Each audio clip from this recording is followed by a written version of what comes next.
Alright, so we go stick back, mixture rich, track and center line, throttle coming up.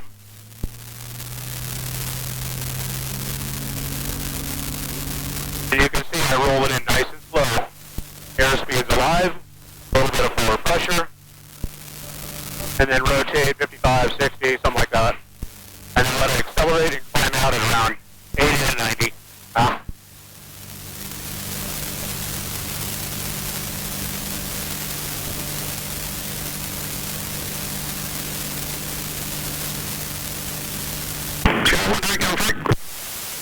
Yes, got one. Shadow 1 Takeoff, 116, clear to land. Wind 17010, altimeter 3010. Thanks, clear to land, 16. Got one. Just got one, nose take 3000 on the altimeter. Oh, thank you, 3000, got one.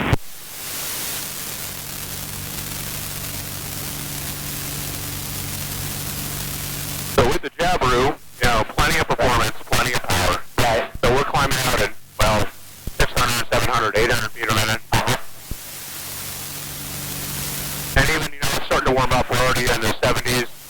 And it's only going to get worse. Right. When you got plenty of power, you don't have to worry about that. Right. All right, this looks good enough.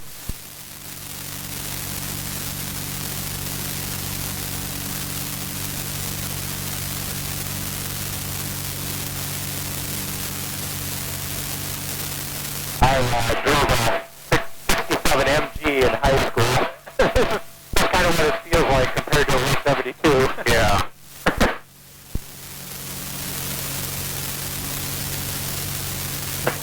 All right, so once we kind of get out of the initial climb, I like to throttle back to around 27, maybe 2800. And then I lean it out until I get EGTs in the 1300s. So it's a little bit rich, so lean it out a little more. And we'll see our fuel flow here at 7.5. We'll get it down to around 6.5 or so once we get all settled in. Okay. I don't try to get it there too quick. It takes a minute just to let everything settle down. So that helps keep it cool so you don't it out this way. because on the initial climb, the engine warms up, the oil warms up. Right. So keep it cool until we get settled.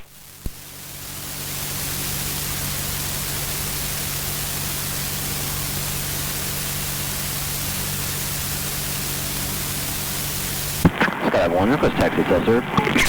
Interrupted Delta in the parking range of Sigurdsey. I always wonder why they built Drake Field in the middle of Drake Town. Out in the hills there. Yeah. System 07 Tango Hotel, Drake Town, mixture number 16, clear to land. Wind 17010, altimeter 3000. I think that's exactly why Clinton helped build XNA. That was the biggest mission of the war. Change pretty, we'll talk to you later. Okay, you see you in a little bit. Shortly, Mike.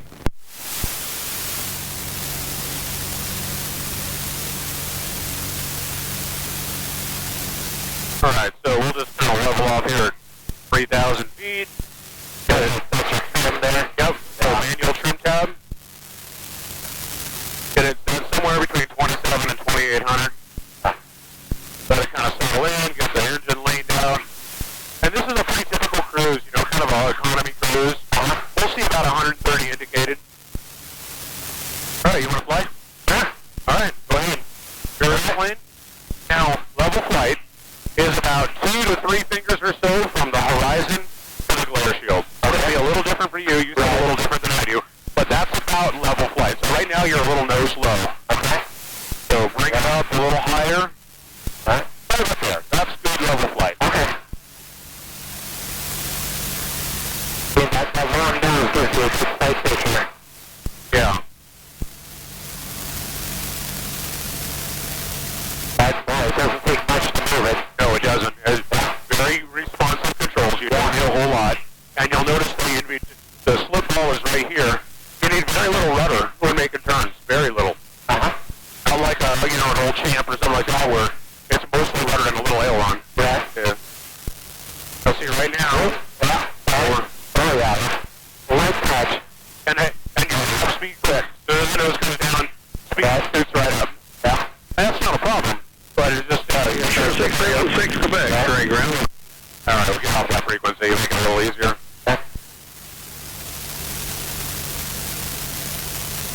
the other thing which is important is when you turn to the right, the view over the nose looks one way, but when you turn to the left, it looks a whole lot different. Right. So let me just demonstrate so you can see. So we're in level flight now. I'm just going to do a level turn to the right. Okay. Okay? So I'm holding the nose. We're doing a level turn. Okay. And see what the nose looks like.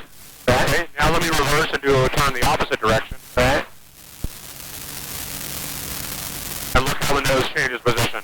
Right. So for me, the nose is really high right now. Right. I'm catching like the horizon right on the corner here. Yep. With that one. That's what I do. Yeah. So if you follow the line of stitching, that's right at the horizon when I'm turning this way. And this side, the horizon is parallel to the flat of the glare shield, that much below it. Right. And so for you, it's probably similar but opposite. Right. You know? So if I roll until the flat is about right at the horizon, right. That's about level flight. Right here. I follow that out. That's in the horizon. Yep. That's fair. Otherwise, it's way down by there. Yep. The other side. All right, your airplane. All right. Good turn going right. Whoop. Oh, man.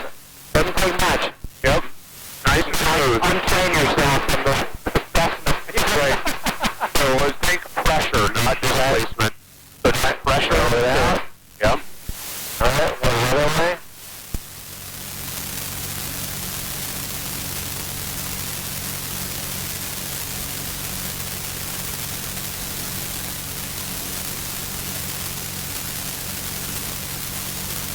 All right. Yeah, it's confused. Yeah. Nice, you don't need much, unless you're doing something extreme, you just don't need much, rudder. That's right. Yeah. So when you're deflecting the ailerons rapidly, you need rudder. When it's a very small deflection or a slow deflection, you don't need much rudder. Right? So if you look at the ball, just do a gentle turn. The ball doesn't move that much. Right. It'll move a little bit. Right. But if you do the same, but just do it rapidly, the ball will dart over. Right. So you just want to match your info with your rudder. And even then, that was too much rudder. Yeah. And I haven't found enough to feel it yet. Yep. I'm still trying to get that feeling in my butt. Exactly. Yeah. So like if we're going to do a smooth roll in, Right. if you kind of feel the rudder, Right. like I'll just barely, almost imperceptibly just step on the rudder. Uh-huh. And then I kind of back off the pressure on the rudder once we're in the turn. Right. And then when I want to roll out, same thing. As I deflect it, a little bit of pressure on the rudder, and as the stick comes back to neutral, I just release the pressure. Right. And that's all it takes to coordinate. Right. All right? Go ahead. Right.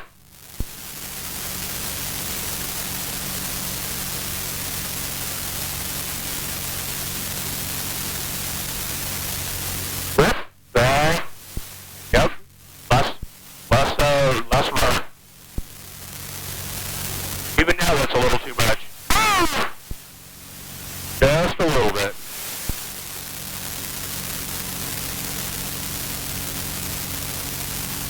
But it's very stable. I didn't really expect it to do this stable. Yeah.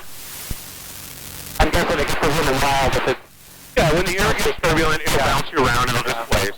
But it's a good flying airplane. Right. And it's trimmed out pretty well. I do that all the time with kids. Just show them, like, hey, the airplane wants to fly. Right. We're going to tell it what to do, but I don't have to, hold on to it every minute of the time. The airplane will fly itself. right. Now, eventually, it'll kind of wander off and all that, but they don't need to know that. Right. Seems to speak fairly well. Let's now turn back to the east. Okay. So I'm just watching the cross chart over here. We don't want to get into that early.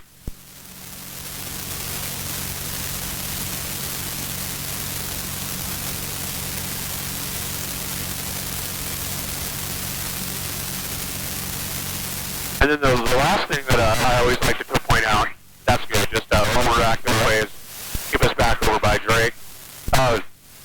In a Cessna, when you get to 30 degrees, that feels okay. 45 degrees, you start to get a little nervous. At 60 degrees, it feels like you're doing something wrong. Right. And the Sonex, 45 degrees is nothing. Right. I'll just tell you, 45 degree, it doesn't feel like anything abnormal. So there's 45 degrees. And it doesn't feel like we're doing anything crazy. No. It doesn't feel like an aerobatic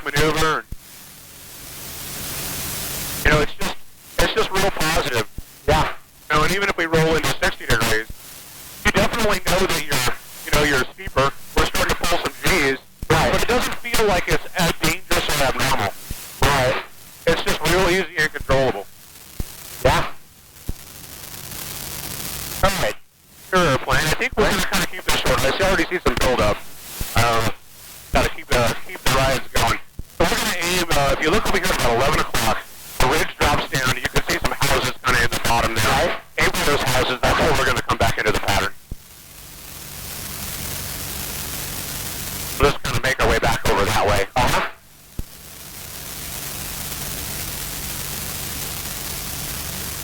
And like these little puppy clouds, I love flying next to these little clouds. They are just so much fun. Around them, weaving them. Right? Not big enough to be a problem, you know, where it's going to hide something, but enough where you can really see it and kind of enjoy. So.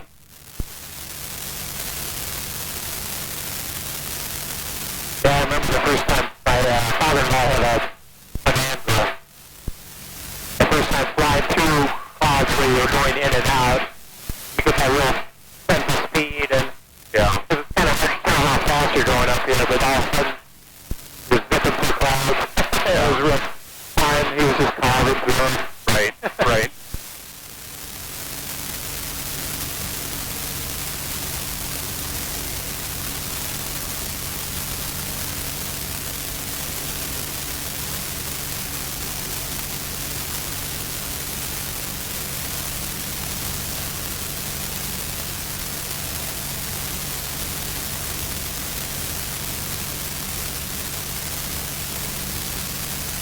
Get over the field to your head, too. Yeah. You're always kind of moving forward and peeking. Right. Yeah. And then these curtains are wonderful, you know, to kind of put some shade out. I use it all the time. I really like it. Yeah. Yeah, I can see that. It's going to be up in a couple hours. Yeah. Go on the road. You know, you can use a stick-on sunshade, right? But you're always peeling them and re-sticking them and all that. Yeah. Oftentimes it's just on top, so having this where you can move it out of the way and back, I love it.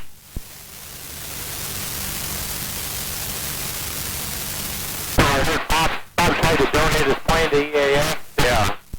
They said they did not want it for the museum, so he's probably going to sell it now. All right, we're going to start getting close, slow down here. Going to bring our power back a little. We're getting close to Drake, so we'll give him a call here in just a minute. We can kind of make our way down to about 2,500. Okay. So we're generally going to just kind of fly over this way. See the highway over there? We're going to stay to the left of the highway, and then we're just kind of coming on in. All right, let me call up.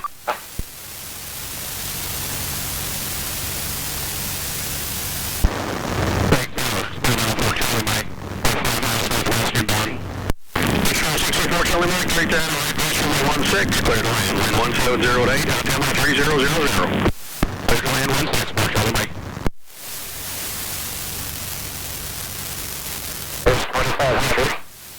And we'll just kind of hold this as we get a little closer. We're going to slow down a little bit more. This is kind of a non-standard approach because we're not really flying a pattern. We're doing really a straight in. Right. And so getting slowed down is kind of the challenge. So we'll just hold 2,500 until we get it over there. You can kind of angle and just kind of follow the highway and stay to the left. Okay. And once we get a little further down there, we can see the field. Then we'll make that turn and come on into final. Okay.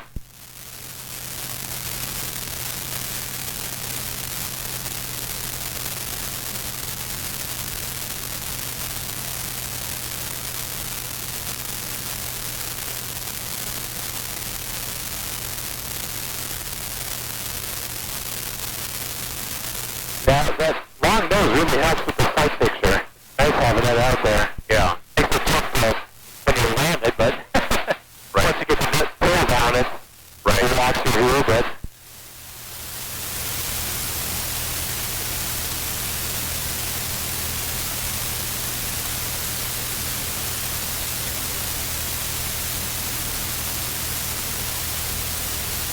Alright, so we can start a gradual descent of just a couple hundred feet a minute. Try to hold it around 100 or so.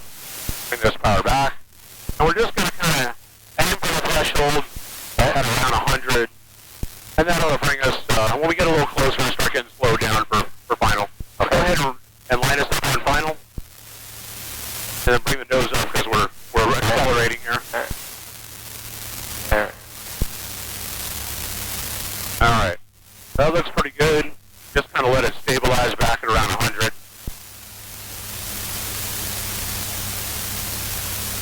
And it's already more active than it was the last trip. Yeah. So it's starting to warm up. Yeah.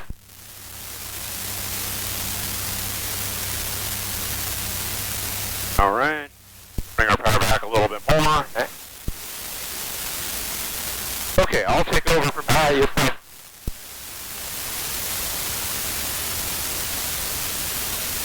There you go. There goes the brakes. And I'm going to throw a little bit of a slip in here. Okay. And scrub off a little bit of this energy. I love doing slips in the Sonex. Yeah. They're just so much fun.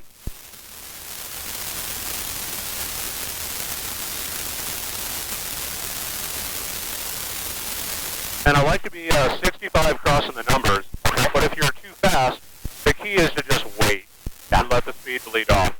So like we're at 75, Right. and I'll just hold it and let it decelerate, and it'll settle when it's ready. I just want to hold it and let it fly down the runway. A little bit fast, and we kind of had a little bit of a bounce. Hey, Spirit 4 Charlie Mike, right at Echo on the Bravo taxi to park your maintenance frequency. Going to parking for Charlie Mike.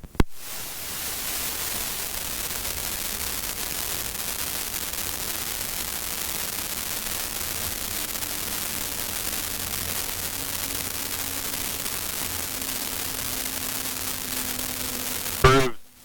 There's something else. No, the runway is grooved, and so it's resonating. Oh. It's like a jet engine pulling up or down. Yeah, I've heard with the empty tails, you get like a phonograph effect with Yeah, and I put some insulation back there to cut down the vibrating, and it's a lot quieter. Kind of see it. It's some silver stick-on, like felt material. what is around the sides of the It's tail. stuck to the side panels, Yeah. and that prevents them from resonating Right. and making that that megaphone effect. You just gotta tune it so you get a nice note. Right.